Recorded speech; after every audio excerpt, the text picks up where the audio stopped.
Yesaya 14. Ejekan tentang Raja Babel. Sebab Tuhan akan menyayangi Yakub dan akan memilih Israel sekali lagi dan akan membiarkan mereka tinggal di tanah mereka. Maka orang asing akan menggabungkan diri kepada mereka dan akan berpadu dengan kaum keturunan Yakub. Bangsa-bangsa lain akan mengantar Israel pulang ke tempatnya.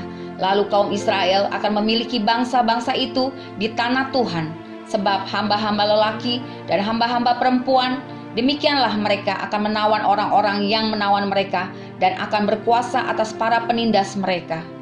Maka pada hari Tuhan mengakhiri kesakitan dan kegelisahanmu dan kerja paksa yang berat yang dipaksakan kepadamu, maka engkau akan memperdengarkan ejekan ini tentang Raja Babel dan berkata, "Wah, sudah berakhir si penindas, sudah berakhir orang lalim.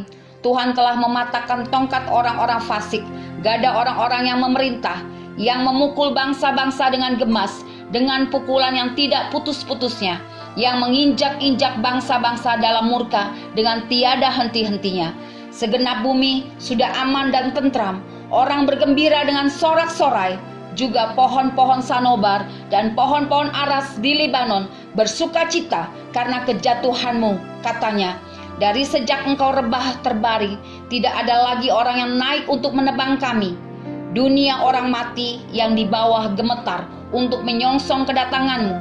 Dijagakannya arwah-arwah bagimu, yaitu semua bekas pemimpin di bumi. Semua bekas raja bangsa-bangsa dibangunkannya dari takhta mereka. Sekaliannya mereka mulai berbicara dan berkata kepadamu, engkau juga telah menjadi lemah seperti kami, sudah menjadi sama seperti kami.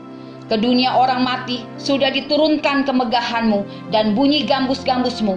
Ulat-ulat dibentangkan sebagai lapik tidurmu dan cacing-cacing sebagai selimutmu. Wah, engkau sudah jatuh dari langit, hai bintang timur, putra fajar. Engkau sudah dipecahkan dan jatuh ke bumi, hai yang mengalahkan bangsa-bangsa. Engkau yang tadinya berkata dalam hatimu, aku hendak naik ke langit, aku hendak mendirikan tataku mengatasi bintang-bintang Allah, dan aku hendak duduk di atas bukit pertemuan jauh di sebelah utara. Aku hendak naik mengatasi ketinggian awan-awan, hendak menyamai yang maha tinggi. Sebaliknya, ke dalam dunia orang mati engkau diturunkan, ke tempat yang paling dalam di liang kubur. Orang-orang yang melihat engkau akan memperhatikan dan mengamat-amati engkau, katanya, inikah dia yang telah membuat bumi gemetar dan yang telah membuat kerajaan-kerajaan bergoncang, yang telah membuat dunia seperti padang gurun dan menghancurkan kota-kotanya, yang tidak melepaskan orang-orangnya yang terkurung pulang ke rumah. Semua bekas raja, bangsa-bangsa berbaring dalam kemuliaan, masing-masing dalam rumah kuburnya. Tetapi engkau ini telah terlempar jauh dari kuburmu, seperti taruk yang jijik, ditutupi dengan mayat orang-orang yang tertikam oleh pedang dan jatuh tercampak ke batu-batu liang kubur seperti bangkai yang terinjak-injak. Engkau tidak akan bersama-sama dengan raja-raja itu di dalam kubur, sebab engkau telah merusak negerimu dan membunuh rakyatmu, anak cucu orang yang berbuat jahat. Tidak akan disebut-sebut untuk selama-lamanya. Dirikanlah bagi anak-anaknya tempat pembantaian oleh karena kesalahan nenek moyang mereka, supaya mereka jangan bangun dan menduduki bumi dan memenuhi dunia dengan kota-kota. Aku akan bangkit melawan mereka. Demikianlah firman Tuhan semesta alam. Aku akan melenyapkan nama Babel dan sisanya, anak cucu dan anak cicitnya. Demikianlah firman Tuhan. Aku akan membuat Babel menjadi milik landak dan menjadi air rawa-rawa, dan kota itu akan kusapu bersih dan kupunahkan. Demikianlah firman Tuhan semesta alam. Ucapan ilahi terhadap Asyur. Tuhan semesta alam telah bersumpah firman-Nya, sesungguhnya seperti yang kumaksud demikianlah akan terjadi, dan seperti yang kurancang demikianlah akan terlaksana. Aku akan membinasakan orang Asyur dalam negeriku dan menginjak-injak mereka di atas gunungku. Kuk yang diletakkan mereka atas umatku akan terbuang, dan demikian juga beban yang ditimpakan mereka atas bahunya. Itulah rancangan yang telah dibuat mengenai seluruh bumi, dan itulah tangan yang teracung terhadap segala bangsa. Tuhan semesta alam telah merancang, siapakah yang dapat menggagalkannya? Tangannya telah teracung Siapakah yang dapat membuatnya ditarik kembali?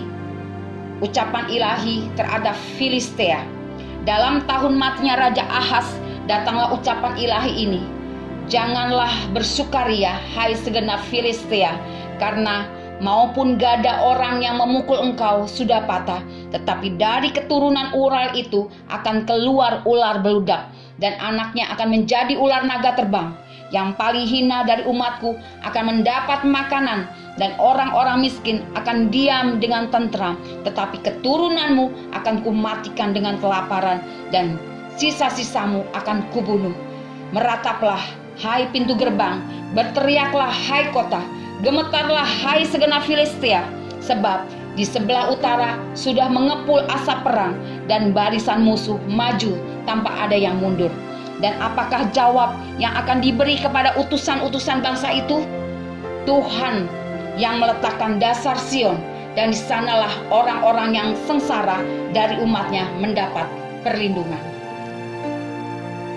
Yesaya 15, ucapan ilahi terhadap Moab. Ucapan ilahi tentang Moab. Sungguh dalam suatu malam Ar Moab sudah dirusakkan, dibinasakan. Sungguh dalam suatu malam Kir Moab sudah dirusakkan, dibinasakan. Putri Dibon naik ke bukit-bukit pengorbanan untuk menangis. Moab meratap karena Nebo dan karena Medeba. Di situ semua orang menggundul kepalanya dan memotong janggutnya sebagai tanda berkabung. Di jalan-jalan orang berlilitkan kain kabung. Di atas sotoh dan di tanah lapang sekaliannya meratap, sedang air mata bercucuran. Hesibon dan Eleale meraung-raung. Suara mereka kedengaran sampai ke Ahaz. Sebab itu orang-orang bersenjata di Moab berseru-seru, jiwanya pun gemetar. Aku berteriak karena Moab. Pengungsi-pengungsi sudah sampai ke Zoar, ke Elatat, Selesia. Sungguh orang mendaki pendakian Luhit sambil menangis, dan di jalan Horonaim orang berteriak karena ditimpa bencana.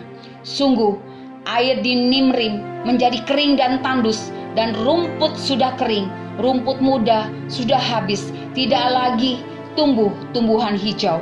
Sebab itu segala harta yang mereka tumpuk dan segala yang mereka simpan, mereka bawa ke seberang sungai Hearabim. Sungguh teriak itu akan kedengaran di seluruh daerah Moab. Ratapnya terdengar sampai ke Elayim, bahkan sampai ke Beer Elim. Sungguh air Dibon telah penuh dengan darah, tetapi yang menimpa Dibon akan kutambahkan lagi, yaitu singa akan menerkam orang-orang yang terluput dari Moab dan yang tersisa di tanah itu.